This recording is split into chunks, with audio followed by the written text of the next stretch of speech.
Oh, very Make good. sure the audio is connected on as well. Yeah, my voice typically carries. They can pick me up on your mic. Yes. Yeah. Is it Very working, good. Lex? All Right. right. So, welcome back, Mike. Thank you. All right. Thank you. And here we are. It is hot in this room, so we're trying to get the air on, trying to cool it off a little bit. Uh, And so much has happened over the last couple of weeks, eh? yeah, a little bit, little Give us a bit. teaser, man. What are we thinking about? Well, what did you say last week that you've traveled to like 178 countries or something? Not quite. Is that true, Gabby? Is that right? Yeah. No, he said about 25 countries and 40 20-ish. Yeah. 20ish. Somewhere in the Okay. 40s or 50s as far as other territories go. Territories, right Yeah. on. So Gabby, have you guys ever been to Ireland? Yes, we have. Yeah. There's some terrorist. There's some tourist attraction there in Ireland with cliffs. I forget the name of it. What's the name of it? The Cliffs of Moher. The Cliffs of Moher, right? You've Yeah. been there, right, Gabby? Yes. And what's it look like? Is it real grassy and right? How high are those cliffs? My goodness. I think they were like 900 feet. Right, right. And the problem with the Cliffs of Moher is the grass is so long that you can't tell Where the edge where is. the edge of the cliff is because the turf might disappear before you know it, right? And so don't they have a fence or something warning Yes. people to stay back? So you took your kids there, right? Yeah, so the fence, amazingly, is like knee high, waist high. Oh, you're kidding. Waist. It was kind I of don't know. a scary height. For Scary low. scary low in the sense of Right. like, this is supposed to protect us. Yeah. Yeah, yeah. You walk on the inside of that fence, but you can walk. You can hop over that with no problem. Yeah, it sounds like you could step over it. You could. Unfortunately, that's what happens. Teenagers will go to the other side of the fence and they do something called cliff dancing. Not cool, right? And unfortunately, through a 25-year period ending in 2017, 66 people fell to their death doing cliff dancing. Oh wow. Cliff dancing. So that's our teaser for the day, huh? Well, uh, lawmakers in Washington are cliff dancing with the debt ceiling. Yeah, except instead of risking their own lives, they're risking all of us. We have the risk Yeah. of basically the world on the line here. Yeah. I like that, man, because that is Yeah. definitely applicable. Thanks, Mike, You and bet. welcome to episode 8 of Move It with the Five Diamond Group here at Vice Realty. My name is Jared Uraine with the Five Diamond Group here at Vice Realty. Let's get it on the way.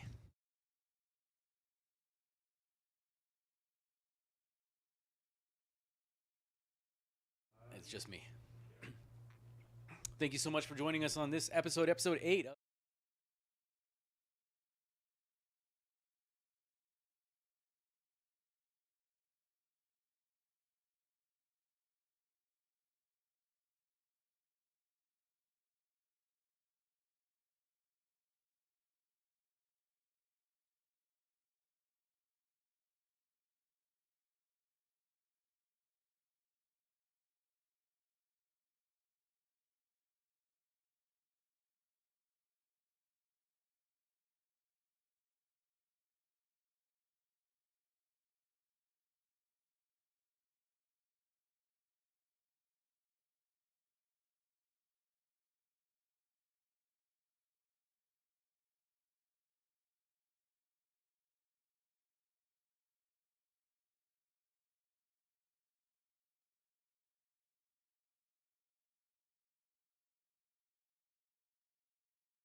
California, there's absolutely so much value in being there because of the lifestyle that it provides, right? You've got so much of the weather, you've got so much of the nice various terrains within a 3 hour difference, right? You go from the beach to the snow if you wanted to, especially this year, right?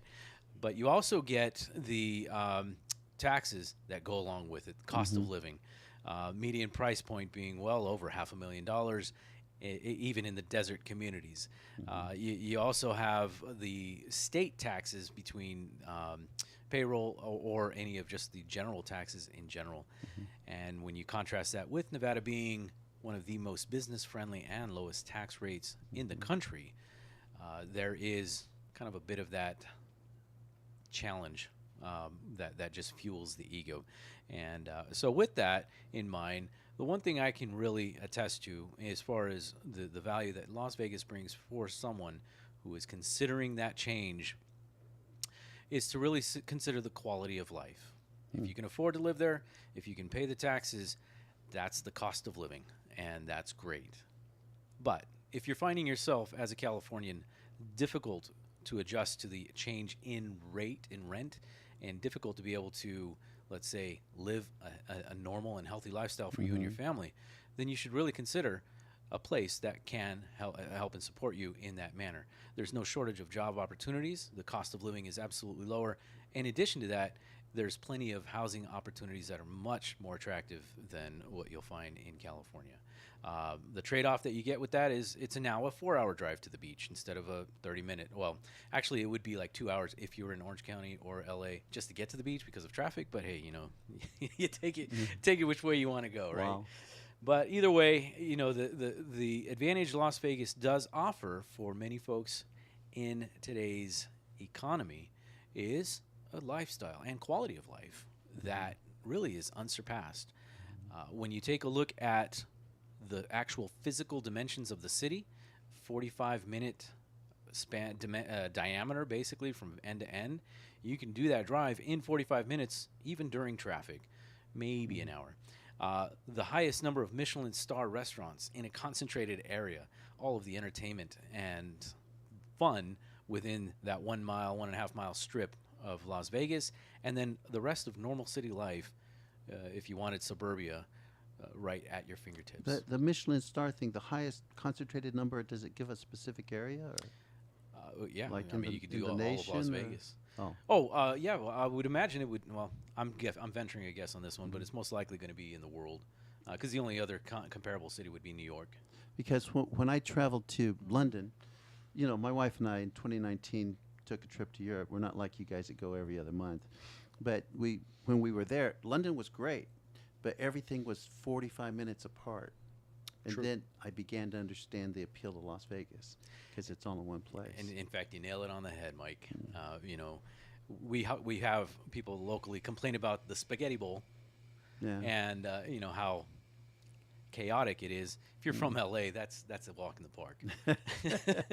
If you're from anywhere in Southern California, that's an easy walk in the park, right? But as far as like the restaurants and entertainment and having all of those things at your fingertips, literally, I mean, we live a good 20 minutes from the Strip, and we could do that drive basically any time of the night, and I could be home in less than 20 minutes, but hit anything on the Strip, quickly and Unless easily. you're driving.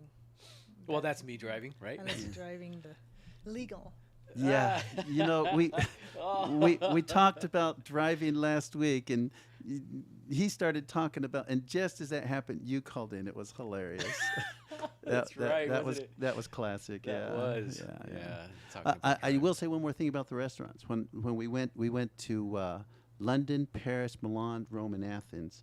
The other thing I discovered about Las Vegas, because growing up here, I didn't appreciate why it was so appealing. Everything here is half the cost compared to those other areas in terms of the meals and the hotels. Yeah. I was surprised. My wife and I would order, a plate of spaghetti when we were in Athens, and it was, for two of us, it's $50. Right. Yeah. You had a tourist trap, though. I mean, a tourist trap. Yeah, a terrorist trap. Yeah. It felt like it.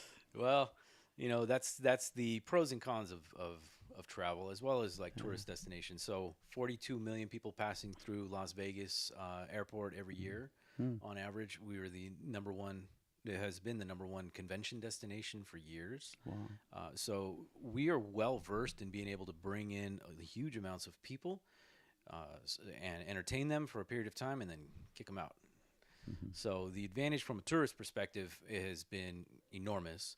And that's fueled one of the reasons why a lot of the sports arenas and sports teams have decided to come in and join our city. So we, as local residents, get to take advantage of both sides of the game, man. It's a lot of fun, I think. How many shows have we seen? How many sports venues we've been able to get to? It's nice being able to know people and get you tickets also to shows. It's pretty cool. Shout out to Sean. Yeah. Yeah, man. So Las Vegas, and well, actually, it's Las Vegas has a stigma that most people have, especially ones from California, have against the city. And when you think about that, for me, the conversation is what's the California ego saying? Sometimes you kind of have to pull that apart and look at it practically. And Las Vegas definitely has the most attractive lifestyle in the Southwest for anybody. So that does it for today's neighborhood gem on that. You got anything to add, guys? Well, when you said ego, I thought you were going to say, Las Vegas, because I thought the people who like to say, well, I'm originally from Las Vegas, I thought that's where you were going. That would be you. That would be you, sir. Okay, yeah. But as the saying goes, it's always best when you're. I'm wrong. I'm just kidding, man. I should have been wrong last week, but we'll get to that. Yeah, man. Let's jump to that. That Yeah. does it for today's Neighborhood Gems episode. Let's move on to the market update.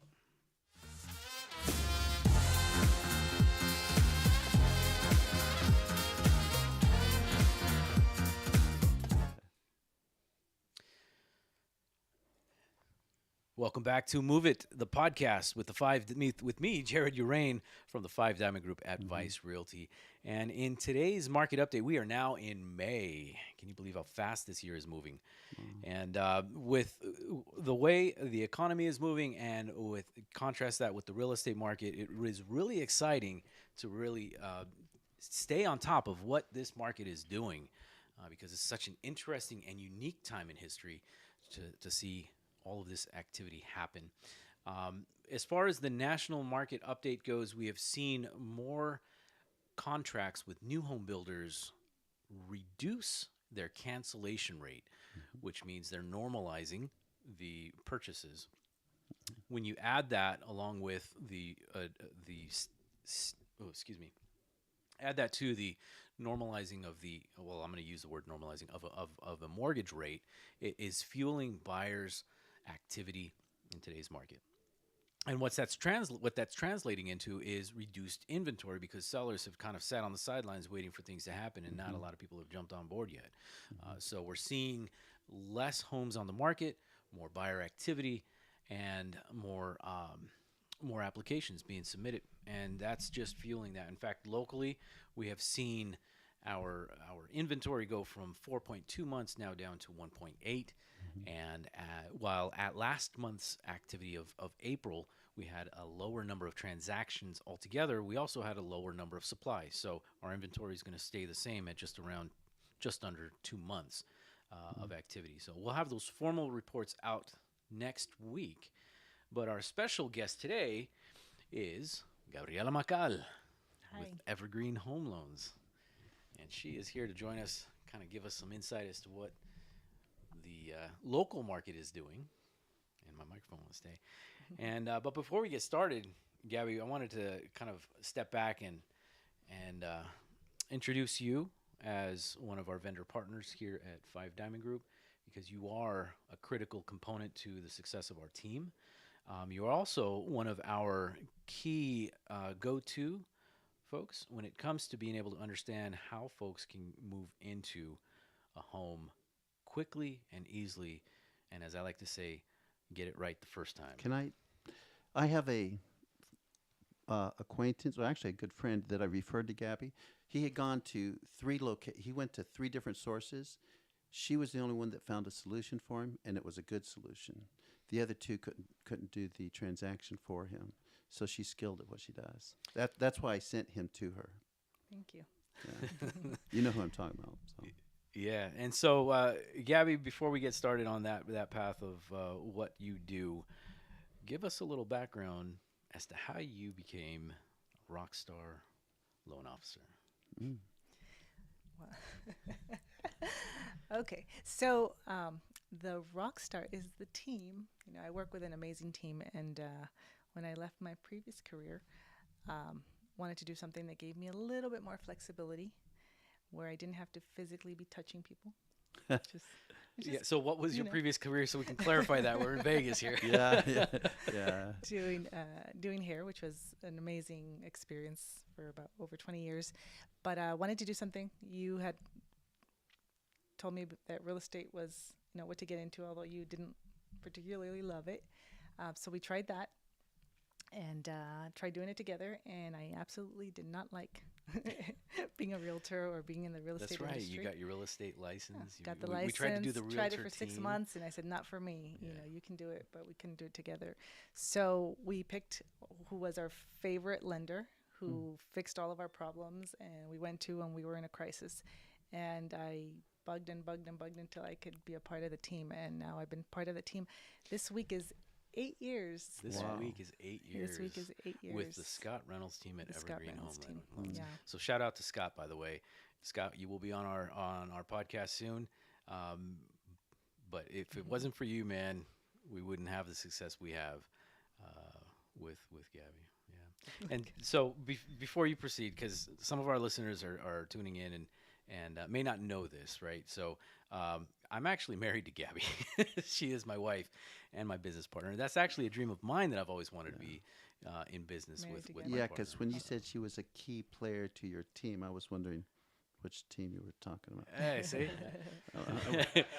Which team do I identify with? Yeah, I was Which kind of wondering. I swing both ways, buddy. Yeah, yeah, okay. No, in business and in personal, yes. So she is my wife. Full disclosure, we let our clients know that ahead of time. But it also really helps because it helps in the sense because we've worked with many other lenders. I have had clients who say, "No, I'm using this other person." Fine, not a problem. Clients get to use whoever they want to use. They'll also get the experience that they get that goes with it. But at the end of the day, being able to have the inside conversations in the sense of understanding how we can help someone, especially during the negotiation period, is really, really valuable. I find it to be valuable, especially on my side of things. So you got your realtor license, didn't work out. We talked to Scott. He needed a Spanish-speaking officer. Yeah. What happened? And they took me in and trained me, and it's been a very fun. It's like you get to touch people, but not physically. You get to find out all they share their darkest, deepest secrets Yeah. with you and ask you for guidance, and people come to you.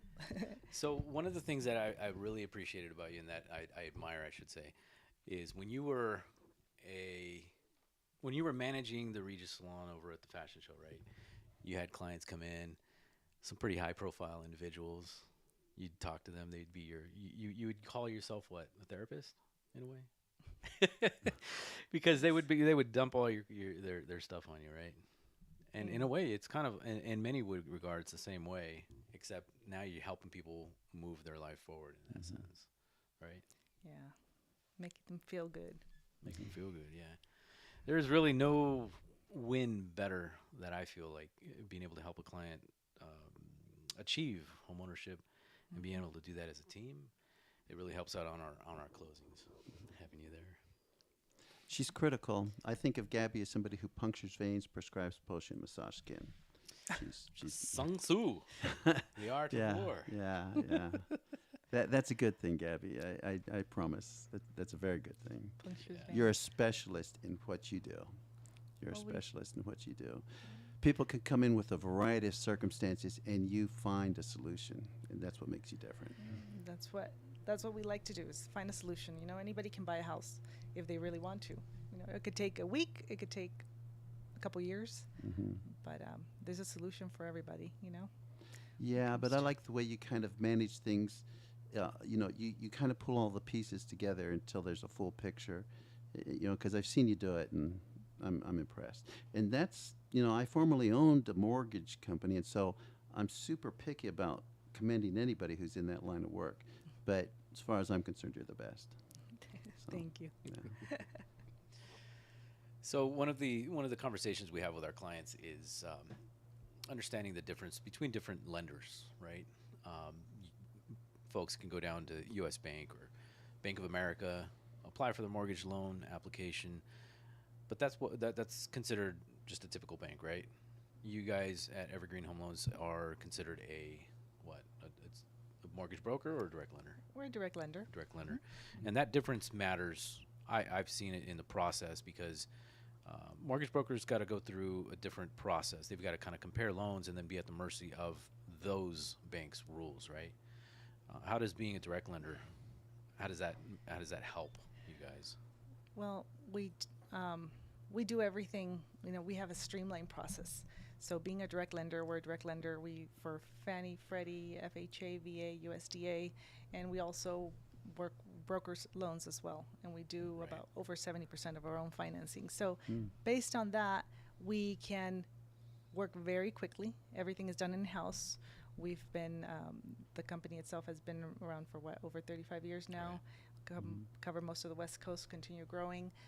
So we have a lot of opportunities, a lot of programs, but we can work and close deals in as little as 10 days, and that's only because 10 calendar days. That's because that's the minimum. That's the federal rule, right? Federal It's rule. got to last 8 business no days. shorter than this, Yeah, right? so Yeah. so I love that opportunity. That's why we do a lot of rescue lending, a lot of deals that not quite working out the way the other lenders wanted. So they'll call us and see if we can close them, and we can close them very quickly. Rescue lending, I like that. Yeah, man. It's Yeah. actually I just loved working with Scott at that point because we had a Wow. client at one time. This was 7, 8 years ago, 9 years ago now. They insisted on using U.S. Bank. Oh, I didn't mean to say that. They insisted on using a bank in the U.S. and they were pretty committed to this particular mortgage officer, and we were able to get into contract for their house.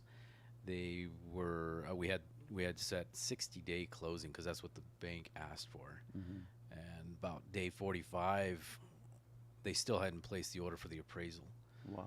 And we get to day 60, and this is a purchase with the federal government, Fannie Mae, and day 62 comes around, and they said, "You're done. We're going to find another buyer." And just ahead of that time, I had talked to Scott, and I said, "Look, this is the situation, man." He's like, "Give me all the paperwork.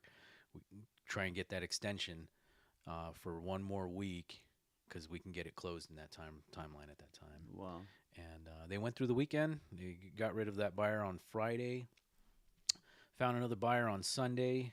Tried to open escrow on Monday. Called me back on Tuesday and said, "Is your buyer still interested?" I said, "Yes, give me 7 days." And sure enough, he closed it. Wow. Nailed it.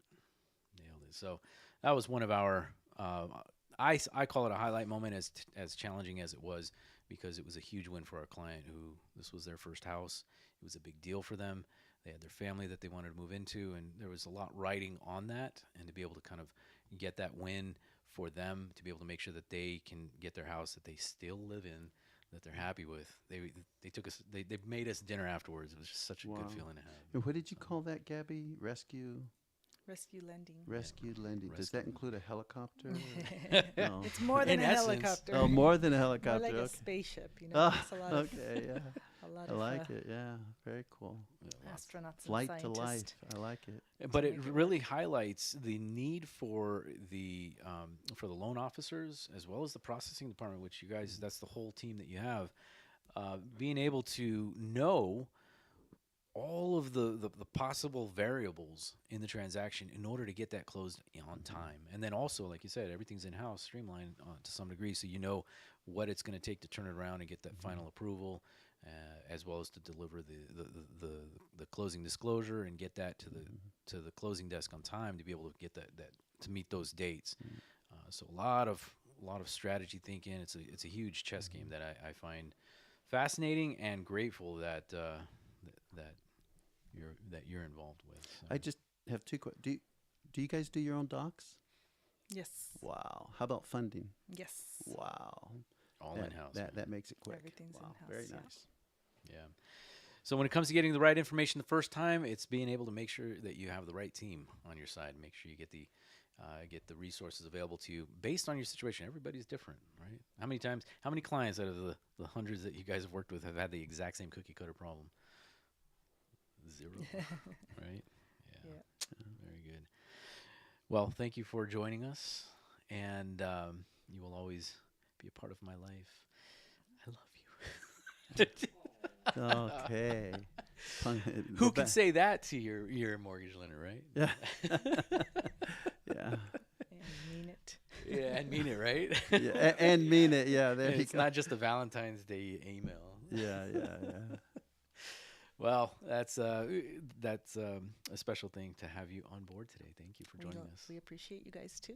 I know he's got a surprise gift for you. It says puncture veins, prescribe potion, massage skin. I think that's my next card. Yeah. Our anniversary's coming up. Oh, Yeah, man, that's yeah, next yeah. week, huh? Thanks for reminding me. Kidding, I remembered. We've only been talking about it for a few weeks. Yeah. Well, folks, that does it for this portion of the episode, which is our market update. We're going to move on to the economy and bring in our buddy Mike, special armchair economist. That's your new label, man. Okay, the armchair Right. economist. I like. Do we have it, a yeah. segue for that? No. I could sing. We could try that. Do a little That'd song and dance. probably be a bad plan. Well, going back to cliff dancing with the debt ceiling, Yes. that's our segue. That is the segue, man. Yeah. Cliff dancing with the national economy. Yeah. So in the last, let's say, 100 years that the federal government has had the Federal Reserve. That's what I'm thinking of. Right. The debt ceiling has never really been an issue, and Well- it's more been a routine process for Congress. Well, right? the debt ceiling was established in 1917 in order to support, the effort in World War I. And from that time, it's been suspended or raised over 100 times. And for the most part, it had never been an issue. It was a routine process More for the or most less. part, up yeah. until the 60s. Right. But then it became critical, not during the great financial crisis in 2008, but shortly after that had begun in 2011. Lawmakers pushed it all the way to the edge, and that caused Standard & Poor's to reduce the credit worthiness of the United States from AAA to AA. Interesting statistic that I came across was since 1960, there's been 78 times that Congress was involved in raising the debt ceiling. Its political divisiveness has really only happened in the last how many years? Well, the polarity, is that the word? And so, from 2013, they've had to wrestle with it 5 times, but it wasn't too incredibly difficult. But right now, the budget that we're working on is the 2022 budget that began in October of 2021. That's the one that has not yet been approved, believe it or not. 2020, and this is now May of 23. Yeah, maybe I said that. No, the 2022 budget began in October 2022. I'm sorry. Right. And so usually the president starts with his proposal, which is dead on arrival, in February. Then it's negotiated back and forth between the lawmakers. And then, they have to get it put together by October 1st. And typically they don't. And so they extend it. They play around with it. But they usually get it done, near and around the holidays. That's the typical thing. Not this last time around. So we're still trying to figure out the debt ceiling for 2022. So the federal government officially ran over its debt of $31.38 trillion in January of this year. So then Janet Yellen and the Treasury Department had to go to extraordinary measures to keep the U.S. government from defaulting. And to illustrate that, imagine you guys go on cruises all the time. No. Sorry, just kidding. Yeah. We've only gone on Imagine that the ship captain said, "We seem to." What do they call it when the ship's leaning to one side, listing or something? Yeah. What if he said, "We're going to go through extraordinary measures until we can get some help to stay afloat"? How would you feel, right? But right now, as a government, the United States is exercising these extraordinary measures to keep things going. And Janet Yellen announced this morning that we are going to reach the X date, meaning when the U.S. government cannot pay Social Security checks by June 1st. June 1st being Uh, more the- aggressive than they expected, which was originally September. Well, no, they thought they might be able to squeak in, to the first week or two of August. Right. Yeah. But what happened was the receipts from tax returns weren't what they anticipated. And so that date changed. That's a moving target. We're Right. back to cliff dancing, right? The grass is long, and you don't know exactly where the cliff is because the grass kind of disguises it. Yeah. Right. So nobody knows exactly where that X date is. Janet Yellen would be the foremost expert in understanding that, and she says it's June 1st. So that makes it less than a month away. Correct. Still don't know what the X date is officially. Right. And We're- let's just add some fuel to the fire. Let's put a little fire underneath that dance. Got it. What other accelerated Yeah. measures are now contributing to the question So- mark on this issue? Right. So if that's not exciting, let's just, toss something in there.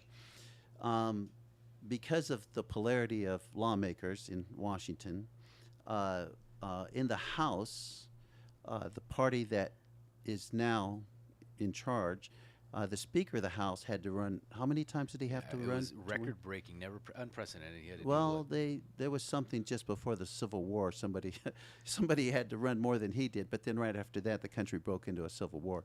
But anyway, since the Civil War, our current Speaker ran more than anybody else, and as part of gaining that position, he had to negotiate terms that anybody in the House, a single vote, could put his position as Speaker of the House into question and up for a vote of no confidence or something to that Right. effect. So here's the dilemma. There is a extreme group on one side. If they don't get the budget they want, they'll put the Speaker in the House in a position that he may have to decide between his job and the United States government defaulting on their debt. Which Has is the United States government ever defaulted? no. They came close in 2013 and 2011, and we discussed the consequences of that. Yep. They were downgraded. Somebody defaulting on their credit hits their credit score. Right. What's the impact of the United States defaulting on its debt? Well, they're the number one economy in the world. It would be catastrophic. I had a would be conversation this weekend Yeah.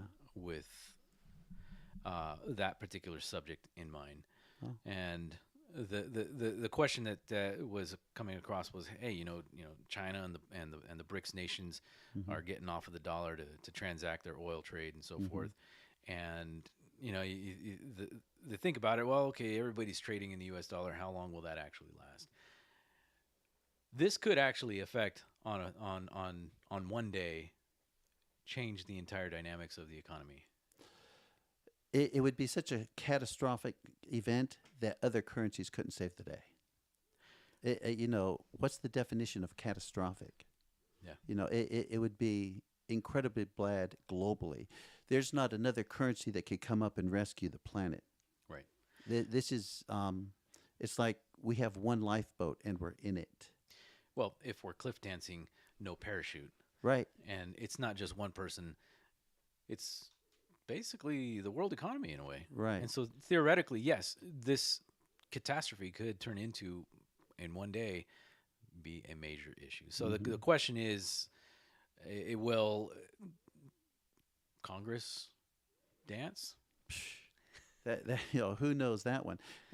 They have to come up with a solution before June 1st, and if they're able to do that, that all by itself would be unprecedented. So if you're looking for a good late night show, No. tune in to C-SPAN on May 31st. I don't know. Yeah, I don't know if that would be. See Yeah. who's going in. Yeah. Who's going to actually give in. You to better these have your concessions. Alka-Seltzer and vodka nearby. Yeah. Yeah, that's Well, that's Yeah. the top story, really. If it hasn't been in your news feed, pay attention to that, because this particular round, it's not your average everyday go around on the debt ceiling. Mm-hmm. You add the political elements, the divisiveness, the polarity in politics today, added with the world conversation of everybody trying to pull off of the dollar. We are in interesting times, man. Very interesting times. And the more stress that the lawmakers put to the debt ceiling and the budget, et cetera, the more other countries are going to demand in interest when purchasing treasuries and bonds from the U.S. Ultimately, no matter how it ends, it's going to cost the United States government more money. Yeah. There's no reversing that. Yeah. That ship has already sailed. Horse is left the barn. Is that the expression? The horses left the barn. Yeah. So the impact that creates, unknown until we actually cross that threshold. It's kind of this pending risk factor, but it's pretty significant risk that's involved, right? Yeah. And we'll leave it up to the experts to figure out how that actually works. But with that, then we turn into what we just discovered this weekend. Your prediction last week, Mike. First of all, I got to give it up to you, man. You threw the prediction out there, Yeah. and you nailed it. Well, my wife hates when I say it, but it's always best when I'm wrong. I should have been wrong. Yeah. Yeah. First Republic. They were seized by the federal government on Sunday, and they brokered an agreement with J.P. Morgan, Jamie Dimon. I'm going to start calling him Jamie Morgan. Jamie Morgan. Yeah, yeah. I saw a meme come across the wire this weekend with his face posted onto like some dude's T-shirt. Right. Right. It says, "I'm not your stepdaddy. I'm just the daddy that stepped up." They should have had his face, and it should say, "Who's your daddy?" Who's your daddy? It's Yeah. moving in that direction. Yeah, yeah. I mean, J.P. Morgan has, guess what percent of deposits nationwide J.P. Morgan controls of the okay, United so States? deposits in the entire Checking United accounts, States, savings accounts, across the board, across the board. Right. before or after the purchase. Before. Yeah. I don't know, 20%. Well, close. 16.1% of all deposits in the nation are at J.P. Morgan Chase. Wow. What percent of billionaires do you think they manage assets for globally? Oh, that's going to be a big one. Yeah, it's a real big one. 80. 50%. Well, you have a lot That's of a little aggressive. Are you working for aggressive. Jamie? Yeah. But yeah, I know you got one of those T-shirts. Who's your daddy? Yes. I Yeah. think that needs to be made, man. Yeah. But anyway, yeah. So that 50%, and they're building a new headquarters in a place where it's real cheap to buy real estate in Manhattan. They're building a brand new headquarters. Yeah. Not that the one that they have on Park Avenue, which goes from like 47th Street to 49th Street or something, is enough. They're going to Yeah. build a new one. Yeah, they're just a massive entity. They're too big to be too big to fail. I mean, they work hand in glove with the federal government now. So they acquired First National, First Republic, Republic, excuse yeah, me. First Republic Bank. Yeah. and it has an impact on other banks, regional banks, right? Well, unfortunately, Who are the ones that are on the target? well, unfortunately, it's all started with Silicon Valley Bank, et cetera. Okay, First Republic Bank. When SVB went out, they were the second largest bank failure in history. So now First Republic Bank has taken that position. They are now the second largest bank failure in history, putting SVB to third, and Signature First, or First Signature in New York to fourth. So we've had 3 out of the 4 largest banks in the country default here in the last, since March, right? The last 2 months or so. And so that's put a lot of stress on the regional banking sector. And today it's put a lot of stress on the entire stock market. Last time I checked, they were down about 1 to 1.5% across the board, including the big banks. But anyway, to answer your question, the banks that are under a lot of stress now, well, today's winner, or I don't know if you want to call them a winner, is West. Pac West, yeah. And last time we checked, what was their stock? $6 and change. Yep, 638. Yeah. What are they at now? I didn't look. Sorry. Oh, okay. Yeah. Last time I checked, they were down about 25% on the day, and I know that their trading had been stopped multiple times already today. Are they trading right now, or are you able to? It is 655 and down 27% today. Oh, so they traded a little bit, but I bet you they froze a couple more times today. It's a little bit scary because they're following the same pattern exactly last Tuesday when we talked about First Republic, right? Yeah. Because what were they trading at at the beginning of the day? They're down 24% or something. Let's see. They were. Oh, yeah. So it was a little higher than that. 670. Yeah, but they're down 24. Previously closed at 9.7. Right, right. And what's their 52-week high? Yeah, so let's pull this up. Sorry. Yeah, no, it's all right. Previous 52-week high 34.68. Yeah, see, very similar to what happened to First Republic. Of course, First Republic's 52-week high was way higher Way than higher. that. But when you look at Pac West, another one's Western Alliance. Now, Western Alliance, I think they're trading at about $20, but their 52-week high was in the neighborhood of 50 something. Well, you also threw out there a few episodes ago, Zion's Bank. Zion's You Bank. had that on the radar. Yeah, they're down about 3.5 today. Last time I checked. Zion's Bank. What are they trading at today? Well, you throw me on the spot here, so hold on. Yeah, yeah. Live stream, you got to Right. be ready to work. Yeah. Zion's Bank is at 23.92. Right, and their 52-week high was 59.75. yeah. Look at that, over 50%, 50%. right? And then last one to keep your eye on, unfortunately, is Charles Schwab. We talked about them last week, I believe. Yeah, but they're not as bad, are they? Check them out. What are they trading? I know that last time I checked, they were down about 3.5 today, 3.3% down, Eh, trading at $50.10 and each. their 52-week high was at 86. Yeah. 86 to what is it today? 50 something? 50 and 10 cents. Yeah. So those are huge. So those are the four that everybody's keeping their eye on. Unfortunately, Pac West is leading the pack. Right.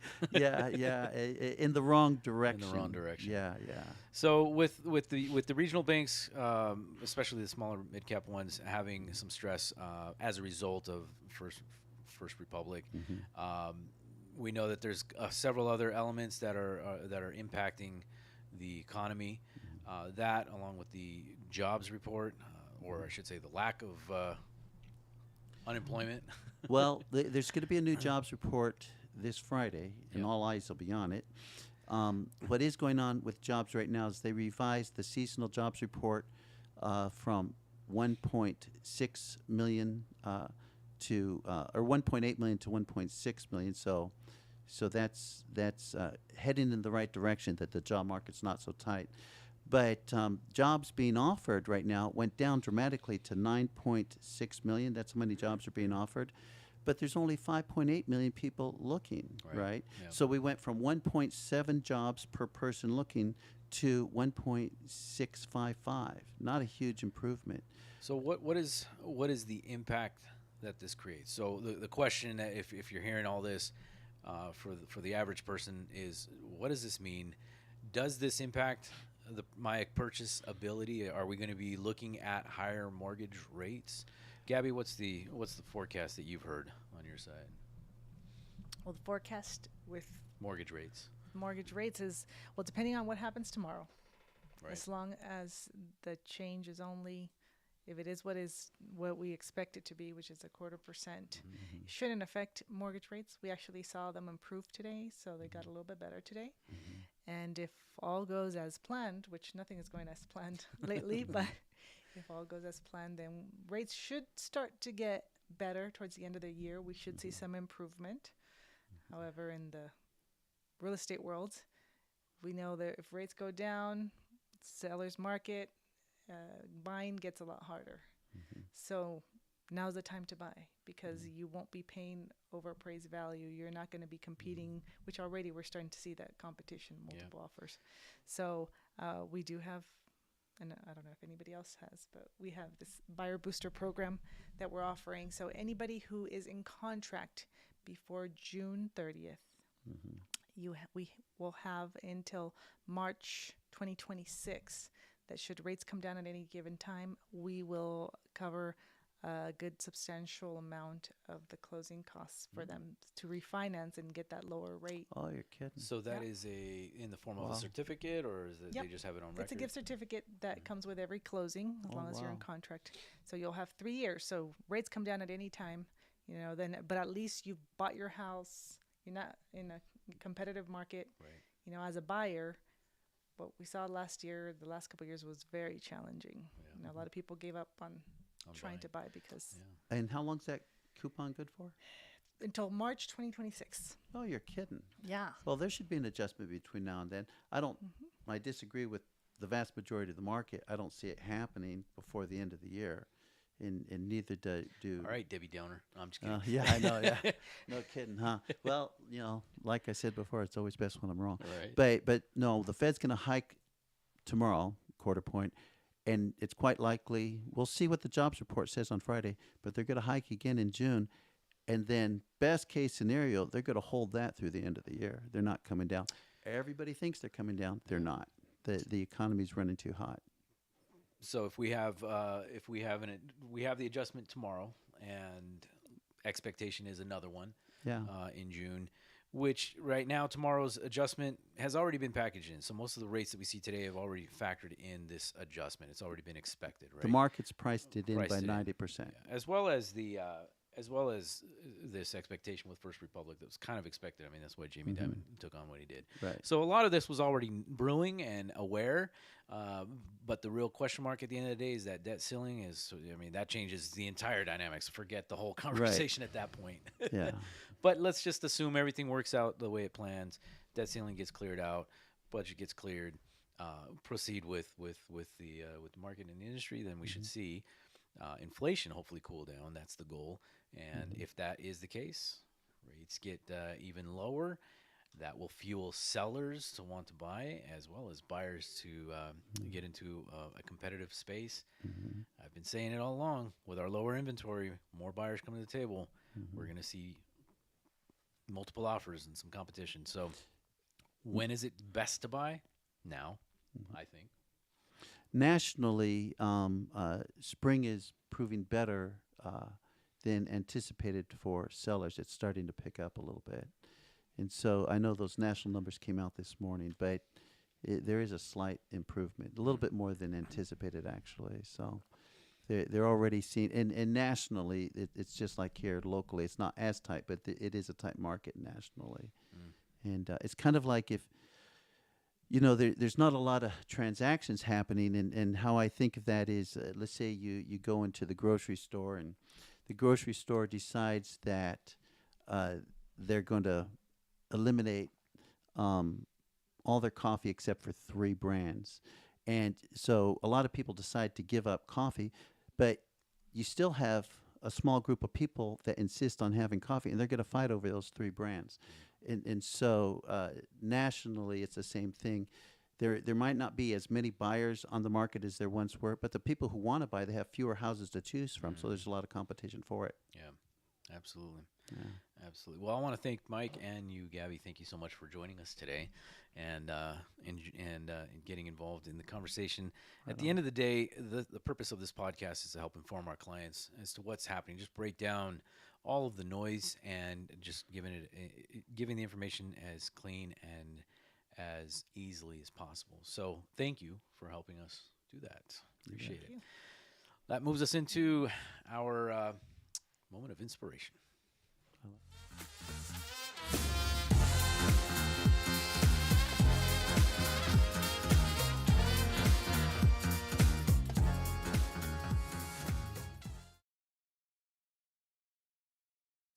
Lessons from the field and inspiration is stemming from an anniversary that is labeled for today. 27 years ago today, an album that has been influential in my life was one by the Dave Matthews Band called Crash. On that playlist, that's one of the few albums that I could actually enjoy listening to all the way through as a musician because of how technically inspirational it is for me.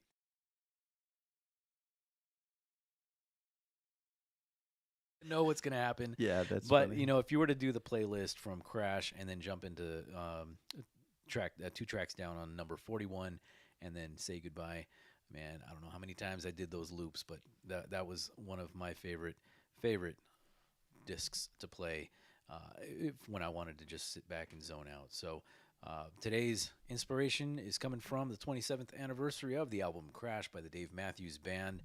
I'll have the Spotify link in the description below. Enjoy it. I hope you enjoy it as much as I have. Thanks, Gabby. Thanks, Michael, for joining us today on the Move It podcast here at the Five Diamond Group Advice Realty. My name is Jared Uraine, broker salesperson for the Five Diamond Group. If you need to get our access to information, you can reach us at the fivedimondgroup.vegas, as well as any of the social links that you see below. Thank you for joining us. Be sure to subscribe, ring the bell.